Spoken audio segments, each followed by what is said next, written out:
Chicken এই ছোট ছোট করে এরকম সাইজ। এই যে পেঁয়াজ গ্রেট করে রেখেছিলাম এই দিয়ে দিলাম এক, আর এই যে আদা বাটা আর এই রসুন বাটা, এই লবণের পরিমাণ মতো লবণ, এই যে জিরের গুঁড়ো, হলুদ গুঁড়ো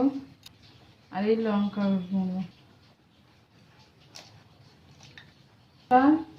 এক চামচ কর্নফ্লাওয়ার নিয়ে নিলাম, এই ফরচুনের এই যে এক চামচ বেসনের জন্য একটু এই যে একটু দিয়ে পাতা কুচি একটু দিয়ে, আর টক দই এই এক চামচ দিয়ে দিলাম, একটু আমি একটু অল্পটুকু লেবুর রস দিয়ে দেবো, আমি ঢেলে দেবো।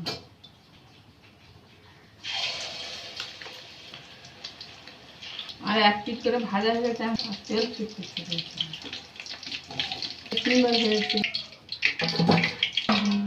এই যে বিট লবণ মশলা দিয়ে রস দিয়ে এইভাবে বাচ্চাদের যদি খেতে দেওয়া হয়